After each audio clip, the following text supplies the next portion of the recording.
이렇게 장모님들이 우리 자리에 불러주셔서 감사하고요. 저에게 주어진 시간 안에서 최대한 제가 배우고 정리한 내용을 말씀드리도록 하겠습니다. 이 내용은 사실 지난해 장로 수양회 때 1시간에 걸쳐서 발표했던 내용을 2시간으로 나눠서 발표하게 됐습니다. 기회를 주셔서 감사드리고요.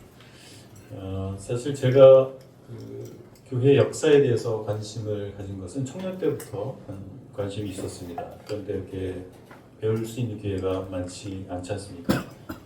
그런데 제가 아마 그때 결혼하고 나서 아이가 첫째 아이가 있을 때인가 이렇게 그때였는데 저희 교회에서 여름 수양회 때 교회사를 주제로 수양회를 했던 적이 있습니다. 그때 강사로 오신 분이 돌아가신 송창 형제님이 오셨었어요. 그래서 교회사를 전반적으로 쭉 수양 기간 내내 이렇게 강의를 해주셨는데 제가 큰 감동을 받았던 기억이 있습니다. 그리고 그것을 녹음을 해서 그때는 이제 카세트 테이프로 녹화 이제 카피를 해가지고 제가 받아서 계속 들었어요. 거의 외우다시피 했거든요. 굉장히 관심이 있었고 감동이 됐기 때문에 그렇게 했던 기억이 있습니다. 그리고 제가 CTI에서 홍찬호 기자님이 그 교회사 강의를 하셨었어요. 그때 한 학기죠. 그러니까 한 주 교회사를 공부를 했었습니다. 두 번째 그렇게 공부하면서 좀 더 자세히 공부를 할 수 있었습니다. 그리고 나서 송찬호 기자님이 건강이 안 좋아지셔가지고 그 교회사 강의를 제가 하게 됐어요. 제가 하게 돼서 제가 나름대로 공부를 했지만 강의를 하는 건 또 다른 영역이지 않습니까? 그래서 그랬는데 이제 송찬호 기자님이 그때 몸이 그래도 거동하실 수 있고 말씀하실 수 있는 상황이었습니다. 이제 집으로 초대하셨어요. 본인 집으로 초대하셔가지고 본인이 소장하고 있었던 그 관련 자료들 그걸 다 저에게 넘겨주시면서 어떤 부분이 포인트가 중요한지 이렇게 사사를 해주셨어요. 사사를 그런 영광을 얻었는데 그리고 나서 제가 형님들도 뭐 아시겠지만 주님 인도하셔서 신학 공부를 하게 됐습니다. 그래서 이제 학위 과정을 한 거죠. 그러면서 전공을 교회사를 전공했습니다.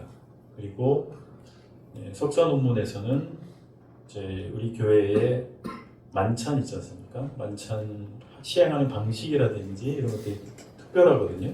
그것을 석사 논문에 쓰고 박사 논문에서는 지금 발표한 이 내용을 썼습니다. 그래서 논문 제목은 기독교 형제단의 역사적 신학적 배경에 대한 연구라고 하는 주제로 썼습니다. 나중에 말씀드리겠지만 그것을 이제 책으로 엮어서 출판을 했습니다. 제 목적은 사실은 교계에 우리의 기대와 달리 우리에 대한 오해도 많고 이해도가 적은 게 사실이거든요. 그래서 어떻게든 좀 알릴 필요가 있겠다는 생각을 갖고 있었기 때문에 그렇게 했고 주님이 인도하지 않으시면 할 수 없었던 일인데 그 과정마다 주님께서 인도하셔서 이렇게 할 수 있었습니다. 그리고 이렇게 정리한 내용들을 형제님들 앞에서 발표할 수 있는 기회를 주셔서 감사드립니다. 이 내용은 사실 그런 히스토리를 말씀드린 것은 단시일 내에 이루어진 것은 아니라고 말씀드리고 싶고 여러 과정을 통해서 주님이 배울 수 있게 하시고 정리할 수 있게 하신 내용들을 나누게 된다는 점을 말씀드리고 싶었습니다. 첫 번째 시간은 자유교회와 형제운동에 대해서 말씀드리겠습니다. 자유교회라고 하는 용어가 좀 생소하고 형제운동은 익숙하실 겁니다. 그래서 그 이 부분을 좀 정리해서 말씀을 드리고자 합니다. 국가교회의 반대 개념이 자유교회입니다. 그래서 국가교회와 자유교회는 교회는 어떠해야 하는가에 대해서 상반된 견해를 가지고 있다 이렇게 보시면 되겠습니다. 그래서 국가교회와 자유교회라는 용어를 잘 이해해야만 오늘날 기독교계를 올바로 볼 수가 있습니다. 그래서 이 사실을 좀 말씀을 드리고 시작하도록 하겠습니다. 먼저 그러면 최초의 교회는 어땠는가라고 하는 것을 볼 수가 있는데 볼 필요가 있는데 형님 잘 아시고 계시지만 마태복음 16장 18절에서 예수님께서는 교회가 미래에 존재할 것으로 말씀을 해 주셨습니다.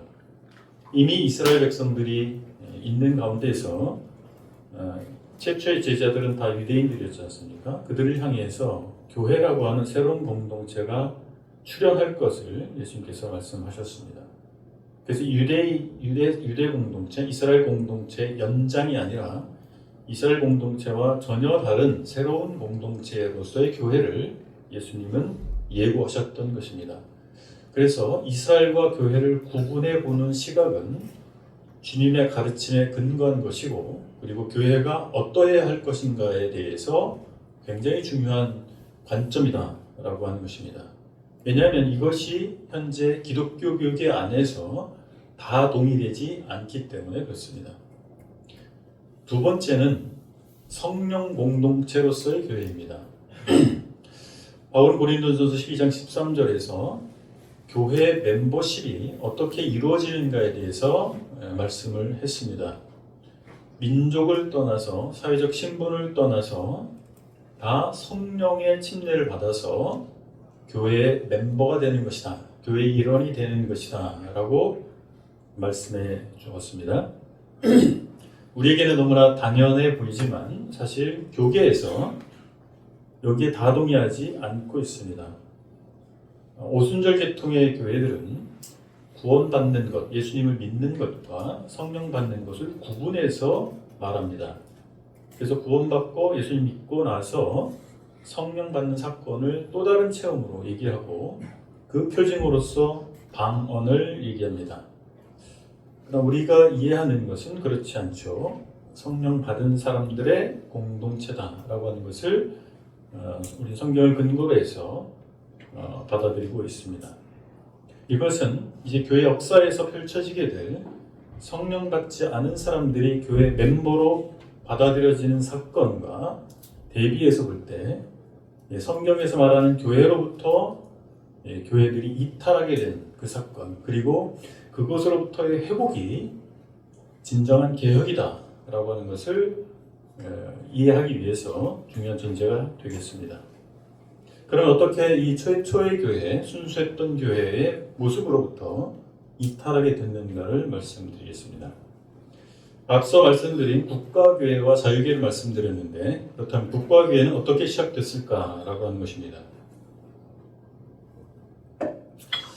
기독교는 최초에 유대인들로부터 박해를 받았습니다. 예수님은 나사렛 이단의 괴수라고 유대인들은 칭했고, 그래서 십자가에 못 박아 죽였습니다. 그리고 예수님을 따르는 사람들은 이단의 무리로 간주됐기 때문에 유대 사회로부터 멸시를 받고 배척을 받았습니다. 그러다가 이제 이방 세계의 복음이 전해지게 되면서 더 이상 유대 공동체 안에 하나의 종파가 아니고 새로운 종교, 신흥 종교로서 여겨지게 됐습니다. 근데 로마 제국에서 사실 대수롭지 않게 여겼는데 시간이 지나면서 교세가 확장이 된 거죠. 믿는 사람들이 늘어나게 됐고 곳곳에 교회들이 생겨나게 되면서 로마 당국자들이 관심을 갖게 됐습니다. 그런데 우리 기독교 신앙의 핵심 요소인 오직 예수만이 길이요 진리요 생명이다, 한 분 하나님만을 섬겨야 한다라고 하는 우리 신앙의 핵심이 로마 제국에서 기대하는 것과 상반된 것이었습니다. 로마 제국은 다종교 사회였고 그 다종교 중에서 신으로 섬기는 신 중에 로마 황제도 신이었습니다. 그래서 황제를 신으로 섬겨야 했는데 그리스도인들은 이것을 거부했고, 그래서 정치체제, 로마 제국을 떠받치고 있는 정치체제를 거부하는 자들이라고 하는 인식이 생기게 된 것입니다. 그 외에도 여러 가지 이유가 있는데, 그래서 기독교인들을 박해하게 된 거죠. 약 300년 동안 처음에는 소극적 박해였다가 나중에 굉장히 적극적으로 박해를 이루어지게 되면서 그리스도인들이 생존 자체가 불가능한 상황이 됐고, 예배를 드리기 위해서 모이는 것도 비밀스럽게 모여야만 하는 그런 상황이 있었습니다. 그래서 로마에 가면, 로마에 여행을 하실 기회가 있다면 카타콤에 꼭 가보시면 좋습니다. 지하 무덤이었습니다. 지하 무덤인데 그것은 석회암지대이기 때문에 지하 동굴이라고 해도 그렇게 습하지가 않아요. 그러니까 사람들이 그 안에서 생활하기에 큰 문제가 되지 않을 정도로 그렇습니다. 그래서 지하 동굴에 들어가서 그들이 예배를 드리게 됐던 것이죠. 그 정도로 굉장히 어려운 신앙생활하기 어려운 상황이었습니다. 그래서 이 박해기에 신앙을 갖는다라고 하는 것은 로마서 10장 9절에서 바울이 말씀하고 있는 것처럼 예수 그리스도를 입으로 시인한다라고 하는 것은 목숨을 걸어야 하는 일이었습니다. 지금하고 비교할 수 없죠. 그러다 보니 박해를 받았지만 신앙의 순수성이 굉장히 유지될 수 있었다라고 봅니다. 그런데 콘스탄티누스 1세가 로마의 패권을 장악하게 되면서 칙령을 발표하는데 그것이 313년입니다. 밀라노라고 하는 도시에서 사실 콘스탄티누스는 로마 제국의 서부 지역, 서쪽 지역의 패권을 장악을 했고 동쪽 지역의 패권을 이미 장악하고 있던 사람이 리시니우스라고 하는 사람인데 이 두 정상이 썸밋을 밀라노에서 했습니다. 정상회담을 한 것입니다. 합의안이 도출이 됐고 그것을 칙령으로 발표를 했는데 그 중에 기독교와 관련된 것들이 포함되어 있었습니다. 그리스도인들에 대해서 신앙의 자유를 허락하는 것이고 몰수됐던 교회 재산들을 환수해주는 그런 파격적 선언이 이때 이루어지게 됩니다. 이것은 그리스도인들에게 굿뉴스였죠. 왜냐하면 이제 자유롭게 예배할 수 있는 상황이 허용됐기 때문에 좋은 소식이라고 할 수 있었습니다. 근데 반면에 부정적인 것은 참 신앙을 갖지 않아도 정치적인 이익을 위해서 교회에 출석하는 사람들이 생겨났다라고 하는 것입니다. 군생활을 되돌아보면 지휘관이 천주교 신자가 오면 참모들이 성당에 갑니다. 지휘관이 불교 신자가 오면 참모들이 절에 갑니다. 그런 유사한 일이 로마 제국 안에 벌어졌다고 보시면 되겠습니다. 그리고 380년에 데오도시우스라고 하는 형제는 이제 한 걸음 더 나가서 기독교를 국교화합니다. 이 말은 뭐냐면 로마 제국의 유일한 합법 종교는 기독교인 것이죠. 기독교 외에는 다 불법이 되는 겁니다. 박해 시기에는 기독교가 불법이었어요. 그런데 이제 국교가 된 이후에는 기독교만이 합법이다라고 하는 것입니다. 그러면 로마 제국의 그 당시 인구를 추정하면 한 5천만 명 정도 되는데 5천만 명이 강제로 기독교로 개종해야 되는 상황이 벌어지게 된 겁니다. 그냥 개인적인 이익을 위해서 교회 나가는 정도가 아니고 강압에 의해서 제국의 법에 의해서 기독교로 강제 개종이 이루어졌다라고 하는 것입니다. 그러니까 여기서 심각한 문제가 생기는 것입니다. 더 이상 성령 공동체로서의 교회가 아니고 법에 의해서 교인이 되어버린 그런 상황이 됐다라고 하는 것입니다. 그래서 로마 제국이라고 하는 국가의 국민은 곧 교인이 되는 상황이 초래가 된 것입니다. 이게 국가교회의 시작입니다. 그런데 소로마 제국은 476년에 게르만족이 남하를 하게 되고 훈족이 동쪽에서 치고 들어오고 이런 과정을 통해서 소로마 제국이 멸망합니다. 그런데 소로마 제국을 멸망시킨 게르만족들은 로마인의 문화, 로마라고 하는 것에 대한 동경심이 있었습니다.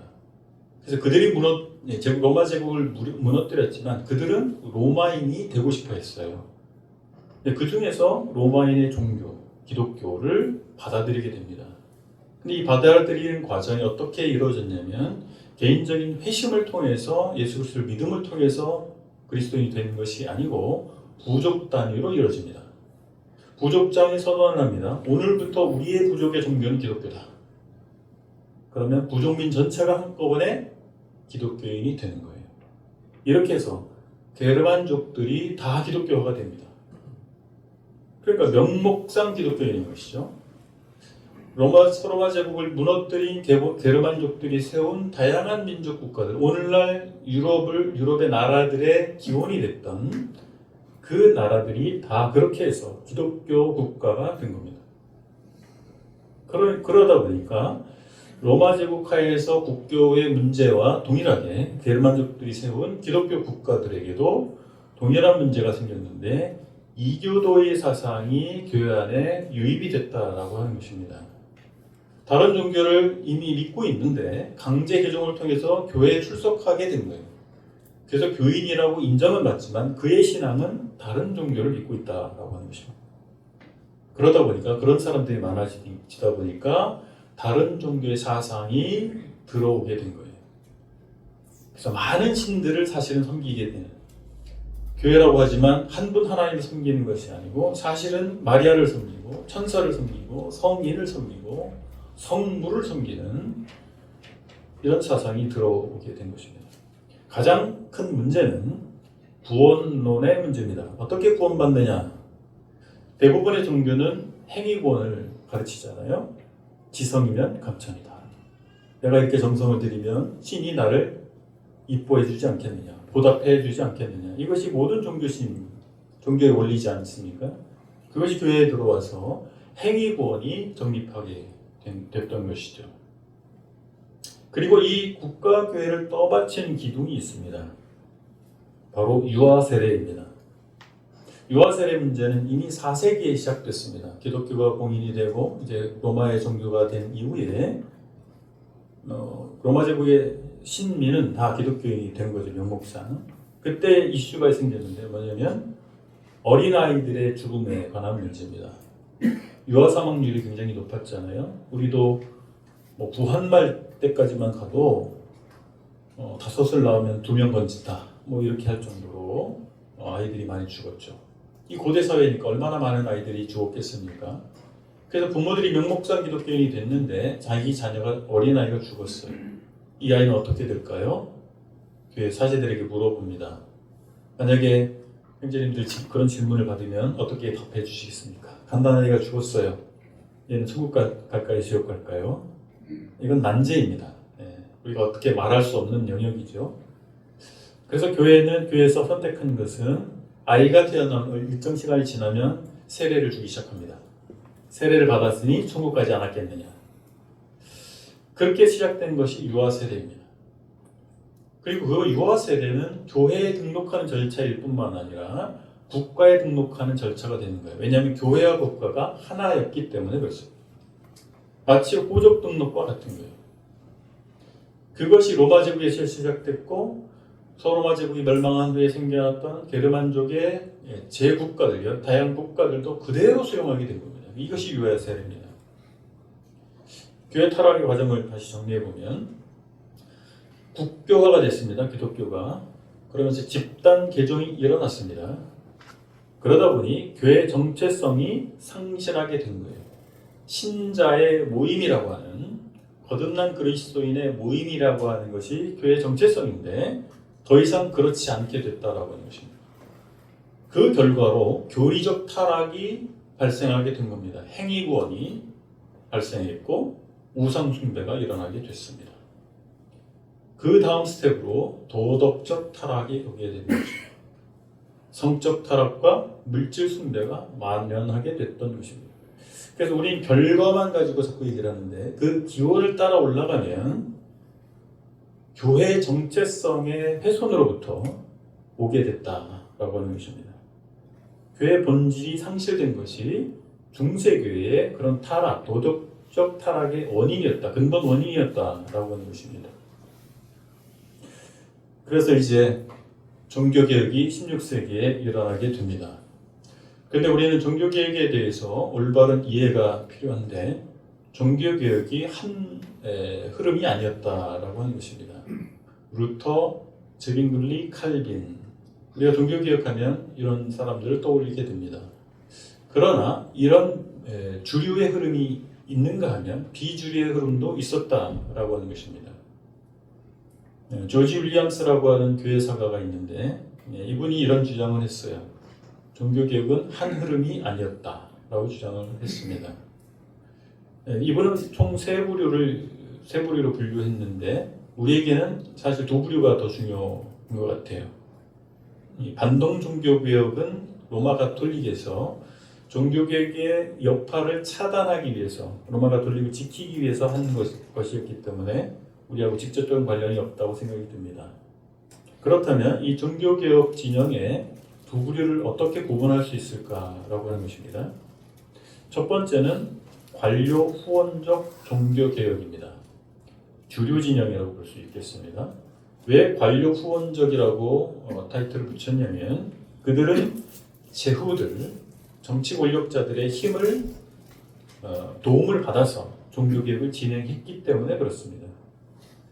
마틴 루터가 종교개혁자로서 어떻게 생존했을까? 어떻게 종교개혁을 진행할 수 있었을까?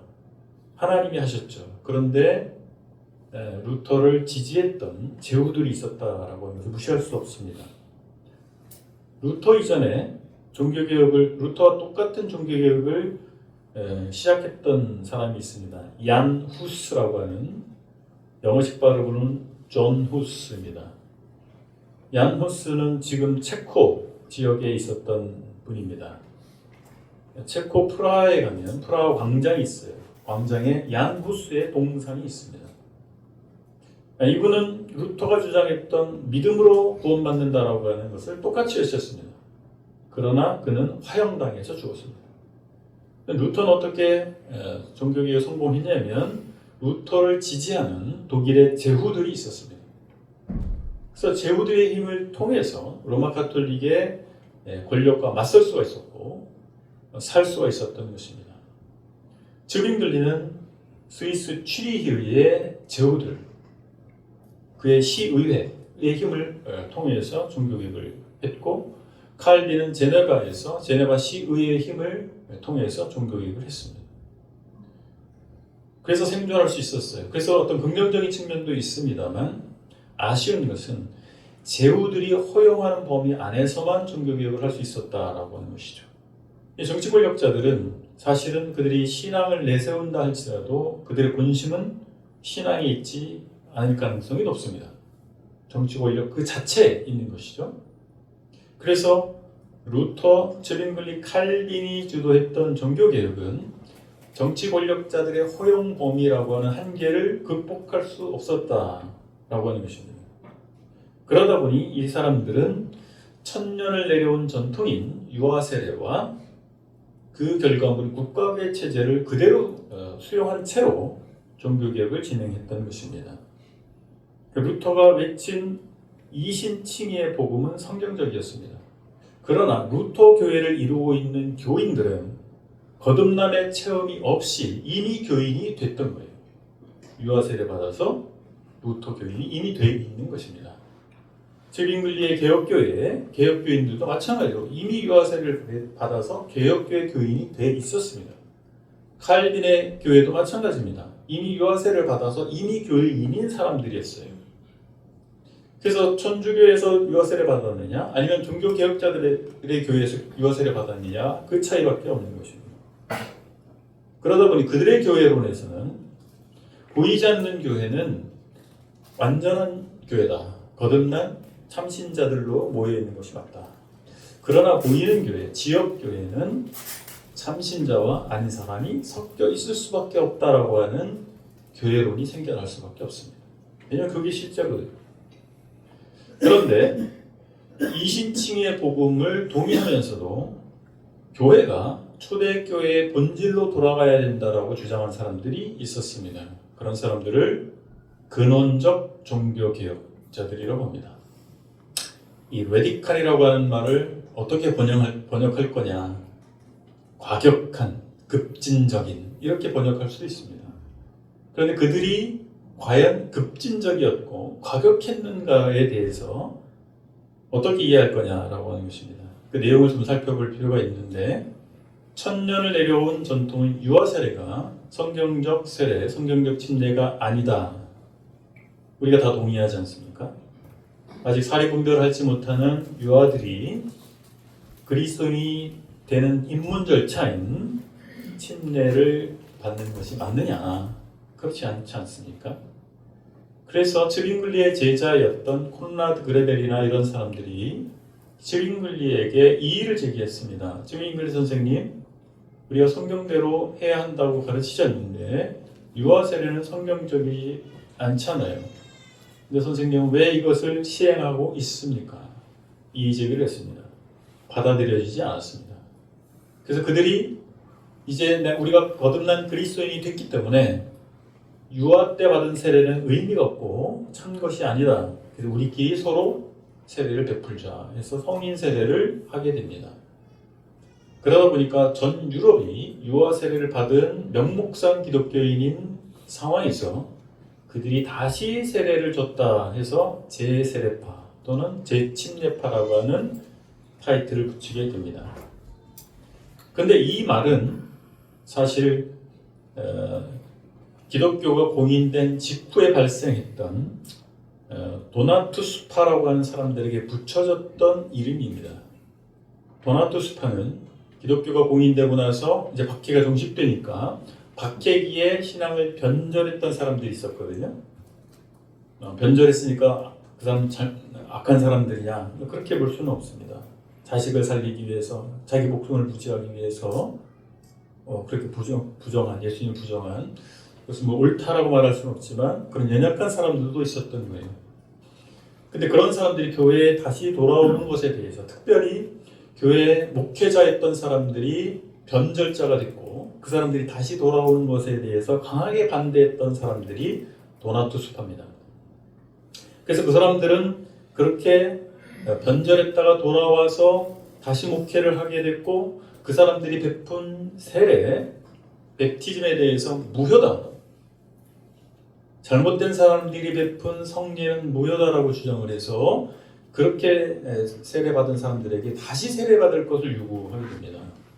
그래서 그 사람들에 대해서 도나투스파에 대해서 재세례파라고 하는 이름을 붙이게 됐습니다. 도나투스파는 로마 황제가 보낸 군대에 의해서 진압이 됩니다. 그리고 그 도나투스파는 이단자로 낙인이 찍혔고 재세례파라고 하는 것은 이단자라고 하는 또 다른 이름이 되는 겁니다. 그것을 끌어와서 16세기에 이 근원적 종교개혁자들에게 그 딱지를 붙인 게 바로 재세례파입니다. 근데 재세례파는 한 부류가 아니었습니다. 총 세 부류로 정리가 됩니다. 첫 번째 재세례파는 성경적 재세례파, 뭐 이렇게 말할 수 있습니다. 이 사람들은 성경에서 말하는 삼위일체와 예수 그리스도의 신성과 인성, 이걸 다 인정하는 사람들이에요. 그래서 성경적 재세례파 이렇게 말할 수가 있겠습니다.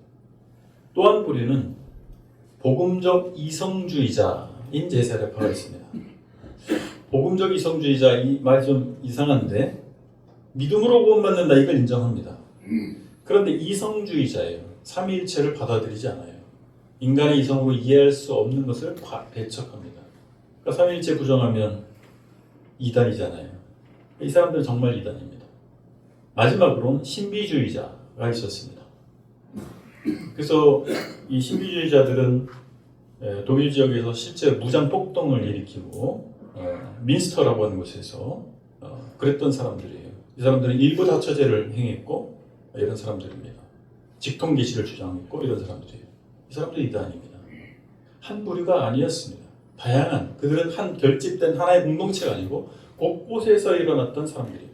그걸 통칭해서 그들이 유아 세례를 거부한다라고 하는 공통점이 있기 때문에 재세례파로 싸잡아서 이단자로 분류하고 있습니다. 특히 이제 개혁교회 계통, 지금은 한국에는 개혁교회 계통이 장로교회죠. 장로교회 목회자들이나 학자들하고 얘기를 하다 보면 재세례파는 무조건 이단 이렇게 말하는 경향이 있습니다. 근데 그 세부적인 내용을 몰라서 그렇다고 생각이 됩니다. 어쨌든 근원적 종교개혁자들은 교회의 타락 시점을 313년으로 봅니다. 교회가 본질에서 벗어나기 시작했다라고 보는 거예요. 그 교회의 본질이 뭐냐면 거듭난 그리스도인의 모임이다 라고 하는 거예요. 그래서 보이지 않는 교회뿐만 아니라 보이는 교회도 참신자들로만 구성되어야 된다. 그들은 그렇게 믿었던 것입니다. 이것이 중세교회를 그 다음에 종교개혁 후에 일어났던 개신교회들을 보는 중요한 관점이다. 저는 그렇게 생각합니다. 그렇다면 관료본적 종교개혁자들의 교단들은 어떤 것이 있느냐. 첫 번째 루터 교회가 있습니다. 지도자는 루터입니다. 유아 세례를 했습니다. 교회 형태는 국가교회입니다. 지금도 루터 교회가 있죠. 그다음 개혁교회는 츠빙글리파와 칼빈파가 있는데 둘 다 유아 세례를 했습니다. 그 국가교회 체제였습니다. 츠빙글리 칼빈 훌륭한 개혁자들이었고 거듭난 그리스도인인 것 맞습니다. 그러나 그들의 개혁에 한계가 분명히 있었다라고 하는 것이죠. 츠빙글리가 일찍 죽습니다. 그래서 츠빙글리의 무리가 칼빈의 무리에 흡수가 돼요. 그래서 개혁교회가 됐고 칼빈이 제네바에 세운 학교가 있어요. 그 학교는 유럽의 다양한 종교개혁자들이 와서 배우는 학교가 됐고 칼빈이 세운 학교에서 공부한 사람들이 자기의 나라로 돌아가서 종교개혁을 주도하게 됩니다. 대표적인 인물이 스코틀랜드 사람인 존 넉스입니다. 존 넉스가 이 칼빈의 교회 학교에서 공부하고 스코틀랜드로 돌아가서 종교개혁을 주도했는데 그 결과물이 장로교회입니다. 그 교회가 미국을 거쳐서 한국에 들어와 있습니다. 그래서 그들의 교회론에는 아까 중간에 말씀드린 것처럼 지역교회는 참신자와 아닌 사람이 섞여 있을 수밖에 없다라고 얘기하는 거예요. 그러니까 특정하지 않습니다. 교회 멤버가 되기 위해서 당신이 정말 거듭난 사람이냐라고 하는 것을 특정하지 않아요. 그러니까 결과적으로 그 교회 안에 누가 구원받은 사람인지 아닌지를 알 턱이 없는 거예요. 가봐야 하는 것입니다. 성공회는 헨리 8세라고 하는 영국 왕이 자기 결혼 문제 때문에 로마 교회로부터 분리해서 생겨난 교회입니다. 유아세를 행했고 영국의 교회, 국가교회가 됐습니다. 이 성공회 안에서 부흥운동이 일어나게 됐는데 존 웨슬리와 조지 휘필드라고 하는 사람이 동역하면서 부흥운동을 일으켰습니다. 그것이 감리교 운동입니다. 존 웨슬리는 죽을 때까지 성공의 사제로 있었습니다. 그래서 감리교 운동은 성공의 안에서 일어난 운동이에요. 웨슬리 사후에 감리교 운동을 일으켰던 그 사람들이 성공회로부터 분리돼 나왔습니다. 그 교회가 감리교회입니다. 그래서 이 감리교회는 성공의 교회 체제와 매우 유사합니다. 유아세를 행하고요. 국가교회 체제, 그 국가교회가 아니었지만 체제를 가지고 있어요. 그러니까 교회론이 같다라고 하는 거예요. 이런 관료후원적 종교개혁의 후의 교단들은 지역교회 안에 있는 사람들이 다 거듭난 그리스도인이라고 하는 전제를 갖고 있지 않습니다. 그래서 우리가 지금 보고 있는 우리 외부의 교단들이 그런 모습을 하고 있는 거죠. 그러면 아나베프티스트를 좀 보겠습니다. 근원적 종교개혁자 중에 기원이라고 볼 수가 있겠습니다. 이분들은 구약과 신약이 있잖아요. 구약도 하나님의 말씀, 신약도 하나님의 말씀이다. 그러나 구약과 신약 사이에는 연속성과 불연속성이 함께 있다라고 보는 겁니다.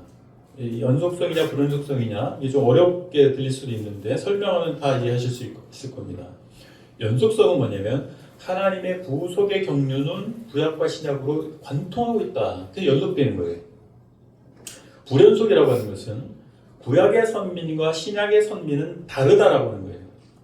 연결되어 있지 않다라고 하는 거예요. 이스라엘과 교회를 다른 공동체로 보는 거예요. 그것이 바로 불연속성입니다. 그리고 구약과 신약의 우선순위에 있어서 신약 성경에 우선순위를 둡니다. 그래서 신약은 구약의 예언의 성취 측면이 많기 때문에 신약을 근거로 이미 성취된 신약 성경을 가지고 구약을 봐야 된다라고 하는 것이 이들의 입장이었습니다. 그리고 신자의 침례가 성경적이다. 구약의 유대인들이 행했던 할례를 교회에 연결해서 유아세례로 주장하면서는 안 된다라고 하는 거예요. 전혀 다르다라고 하는 것이죠. 그리고 국가교회를 자연스럽게 거부하게 됩니다. 구약 이스라엘은 신앙 공동체가 곧 국가 공동체였습니다. 신앙 공동체, 민족 공동체, 국가 공동체가 하나였어요. 그런데 교회는 다르다라고 하는 것이죠. 그럴 수 없다라고 하는 것입니다. 그리고 국가 권력과 결별한 교회를 추구했습니다. 복음을 전하고 교회를 세우는 데 있어서 세속 권력과 그것의 힘을 빌어서는 안 된다. 오직 하나님의 능력으로 성령의 감동하심으로 해야 되는 일이지 세속 권력의 힘을 빌어서는 안 된다. 그들과 손잡아서는 안 된다라고 하는 것이었습니다. 아까 말씀드린 것처럼 도나투스파와 연계돼서 제세례파, 제침례파라고 하는 낙인이 찍혔습니다. 이 교회를 자유교회라고 하고 그 운동을 자유교회 운동 또는 신자들의 교회 운동이라고 말할 수 있습니다. 여기서 용어 정리를 해드리면 운동이라는 용어와 전통이라는 용어가 있어요. 운동이라고 하는 것은 이제까지 없었던 새로운 이슈를 가지고 일어난 것을 운동이라고 합니다. 전에는 없었는데 새로 뭐가 일어났어요. 그것이 운동입니다. 그 운동을 통해서 어떤 공동체가 생겨나게 되고 정체성이 생겨났어요. 그래서 이제 전수가 되기 시작합니다. 그것이 전통입니다. 그래서 자유교회 운동은 제침례파 운동 또는 제세례파 운동이라고 할 수 있고 그렇게 생겨난 전통은 자유교회 전통입니다. 그것이 이제 후대에 전해지게 됐는데 먼저 이제 자유교회의 핵심 가치들을 좀 말씀드리겠습니다. 첫 번째는 국가교회를 거부하는 교회, 두 번째 회개와 믿음으로 중생을 체험한 자들의 교회, 세 번째 침례를 통한 신앙 고백과 헌신에 기초한 제자들의 공동체, 네 번째 자발적인 믿음과 자발적 교회. 강제할 수 없다라고 하는 거죠. 강제된 신앙은 온전한 신앙이 아니다라고 하는 것입니다. 다섯 번째 모이는 교회. 당연히 모이는 교회죠. 그런데 국가교회 체제는 모이는 교회가 아닙니다. 교구 교회입니다. 그 교구, 그 지역에 속한 사람은 교회에 출석하지 않아도 그 교회 멤버가 되는 거예요. 이게 그 국가교회 체제입니다. 우리가 그 경험이 없어서 이해가 안 되는데 그렇게 됩니다. 마치 여기가 용인시 남사면이잖아요. 용인시 남사면에 주소가 돼 있는 사람은 용인시 남사면이라고 하는 행정구역에 자동으로 속해 있습니다. 그렇죠? 뭐 어디 가서 모여가지고 뭘 해야 남사면 주소지가 되는 게 아니잖아요. 그냥 등록하면 되는 것이죠. 국가교회는 그런 것입니다. 그 다음에 회중 중심적 교회. 교회는 계급적 차별이 없다라고 하는 거예요. 그 다음에 권징이 있는 교회. 제자들의 공동체이기 때문에 제자로서의 삶을 가르치고 요구해야 된다라고 하는 것이죠. 권징은 다른 말로 징계입니다. 그래서 그 선을 벗어나는 사람들은 훈육을 해야 된다. 디사이플린 해야 된다. 그것은 체벌을 해야 된다는 것이죠. 그래서 그들이 회복할 수 있도록 해야 된다. 이것이 자유교회의 특징입니다. 보이는 교회는 역시 보이지 않는 교회와 마찬가지로 참신자들로 구성되어야 된다라고 하는 것입니다. 이제 17세기의 영국에서 일어난 자유교회가 있습니다. 침례교회입니다. 17세기에 국교, 영국의 국교가 성공회가 있었잖아요. 이 국교가 아닌 사람들이 있었어요. 다양한 무리들이 있었습니다. 이런 사람들을 국교의 입장에서 보면 분리된 사람들이에요. 국교로부터 분리된 사람들. 그래서 분리주의자들이라고 합니다. 독립교회 형태로 막 이렇게 있었는데 그들 중에서 침례교 운동이 일어납니다. 신자의 침례를 시행했고 회중 중심의 교회 형태를 가지게 됩니다. 이 침례교 운동은 두 부류가 있었습니다. 그들의 구원론에 따라서 알미니우스 구원론을 채택한 침례교회가 일반 침례교회라고 합니다. 그다음에 칼빈주의적 구원론을 채택한 침례교회는 특수 침례교회라고 합니다. 네, 특수 침례교회 신앙 고백서가 있는데 그 보면 칼빈주의적 구원론을 지향했고 신자의 침례, 신자의 교회를 지향했습니다. 흥미로운 것은 19세기 초에 형제운동을 일으켰던 큰 두 부류가 있습니다. 성공회 출신인 분들, 두 번째가 침례교회 출신 분들이 있어요. 근데 여기서 말하는 이 침례교회는 특수 침례교회입니다. 그래서 형제운동을 일으켰던 성공회 출신 복음주의자들, 성공회 안에도 복음주의자들은 다 칼빈주의자였습니다. 성공회는 성공회 우두머리는 영국 왕이지 않습니까? 영국 왕들은 뭐 다 그런 건 아니지만 대륙의 종교개혁의 영향을 덜 받는 교회가 되고 싶었어요. 그래서 의도적으로 알미니우스주의를 지향합니다. 칼빈주의적인 어떤 요소를 차단하려고 해요. 그러다 보니 더 복음주의적인 종교개혁 전통을 지향했던 사람들은 칼빈주의 쪽으로 많이 움직이게 됐던 겁니다. 근데 그들 중에서 형제운동에 합류하게 된 겁니다. 흥미로운 얘기입니다. 자유주의 교회 전통의 역사를 좀 보면 16세기에 아나베프티스트 재침례파 운동이 있었습니다.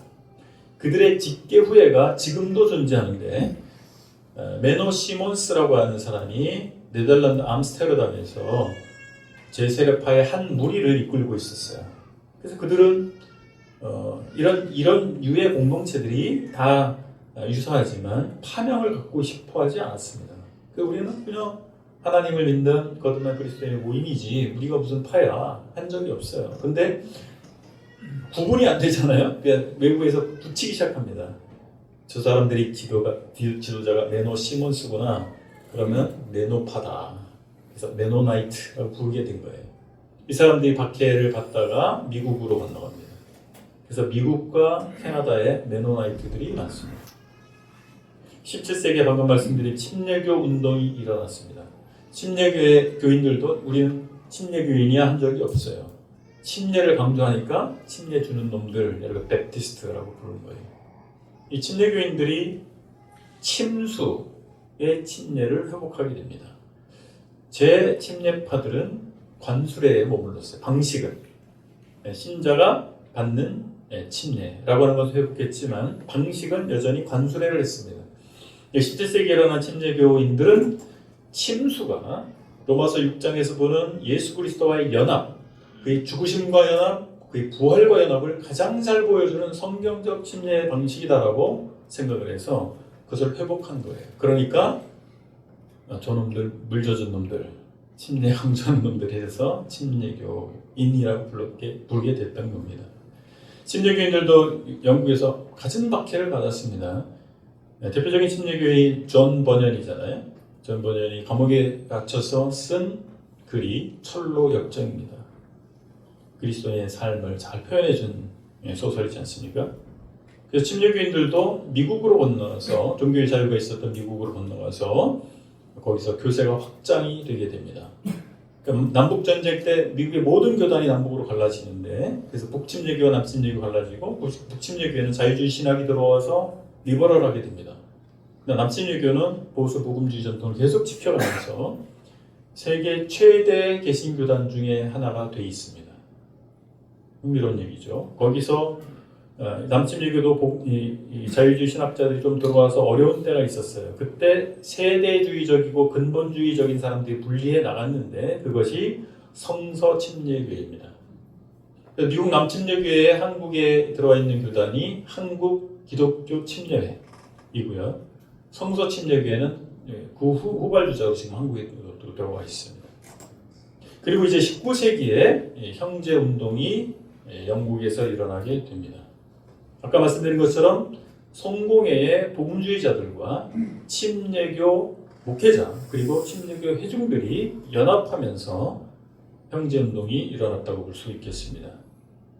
이들을 어떻게 부를 것이냐, 브레드린, 영어로 브레드린이라고 하고 플리머스 브레드린이라고도 하고 하는데 플리머스가 나중에 이제 거부감을 갖게 되면서 나중에 이제 설명을 다음 시간에 드리겠지만 형제단 중에서 개방적인 오픈 브레드린들은 앞에 플리머스를 빼고 크리스천 브레드린이라고 부르게 됩니다. 그래서 직역한다면 기독교 형제단 또는 기독교 형제회라고 할 수 있겠습니다. 같은 시기에 미국에서는 그리스도의 교회라고 하는 교단이 생겨나게 됐는데 이들도 스스로 파명을 만든 게 아닙니다. 그들은 초대교회로 회복해야 한다. 그래서 리스토레이션 무브먼트를 일으킵니다. 회복 운동을 일으켜요. 알렉산더 캠벨이라고 하는 분이 있는데 이분은 스코틀랜드 장로교인이었습니다. 이분이 미국에 가서 침례교인들을 만나 교제하면서 정말 초대교회로 돌아가야 되겠다. 그런 운동을 일으키게 됐고 그렇게 해서 생겨난 교회가 Church of Christ입니다. 그러니까 알렉산더 캠벨이 영국에 방문한 적이 있습니다. 영국에 방문해서 찰스 스펄전, 특수침례계 목사님이죠. 찰스 스펄전과 조지 밀러를 같이 만나요. 이 3자 회동이 역사적 사건입니다.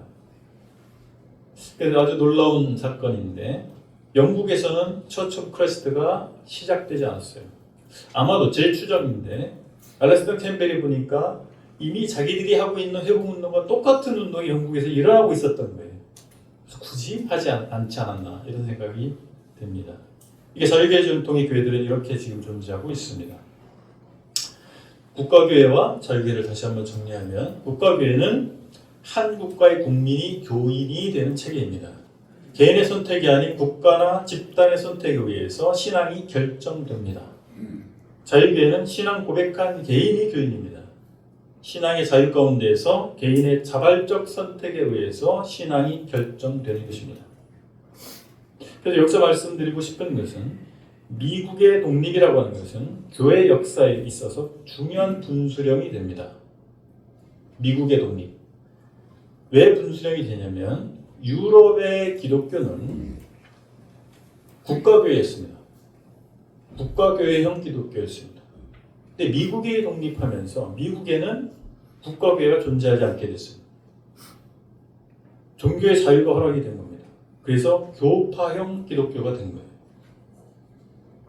다양한 교파들이 어떤 교파가 정부에서 후원해줘서 이득을 보지 아니하고 다양한 교파들이 자유롭게 경쟁하는 체계가 시작됐다. 그것이 미국형 기독교, 교파형 기독교입니다. 그래서 지금은 종교의 자유가 자연스럽잖아요. 바로 이 전환점이 있었기 때문에 전 세계적으로 종교의 자유가 가능했다라고 하는 것을 우리가 염두에 둘 필요가 있겠습니다. 형제단, 형제교회, 플리머스 형제단, 기독교 형제단 뭐로 부르는 게 맞느냐? 어떤 형님이 저한테 오셔서 자꾸 그런 거 쓰지 마라. 우리가 언제 파면 붙인 적이 있냐? 이렇게 말씀을 하시기도 합니다. 근데 제가 그런 말씀을 드려요. 저를 묻습니다. 당신 누구세요? 네, 전 사람입니다. 아니, 당신 누구냐니까, 저 대한민국 백성입니다. 아니, 당신 누구냐니까, 전 남자입니다. 이렇게 얘기하면 꼬리에 꼬리를 묻는 도저히 원하는 답이 아니잖아요. 뭘 묻는 거예요? 제 이름 묻겠죠. 네, 방기만입니다. 방기만이라고 하는 이름을 댄다고 해서 제가 사람이 아닌 게 아니죠. 대한민국 백성이 아닌 게 아니고 남자가 아닌 게 아니잖아요. 그렇죠? 그래서 대외적으로 우리를 소개할 때 통일된 뭔가는 필요합니다. 그냥 신약교회야 라고 말하는 것은 충분하지는 않습니다. 구별이 안 되거든요. 왜냐하면 그렇게 따지면 지금 존재하는 모든 교회가 다 신약교회거든요. 우리가 인정하든 인정하지 않든 간에 그들 나름대로는 다 신약성경에서 말하는 교회라고 자부하고 있는 것입니다. 구분하지 않으면 안 된다. 이렇게 말씀을 드리고 싶습니다. 그래서 저는 크리스찬 브레드린을 한국어로 바꿀 때 제가 석사 논문, 박사 논문 공이 기독교 형제단이라고 썼습니다. 그래서 절대적인 건 아닙니다. 그렇게 뭐라도 쓸 필요는 있겠다. 그 말씀을 드립니다. 시간이 좀 가서 나머지는 다음 시간에 하도록 하겠습니다.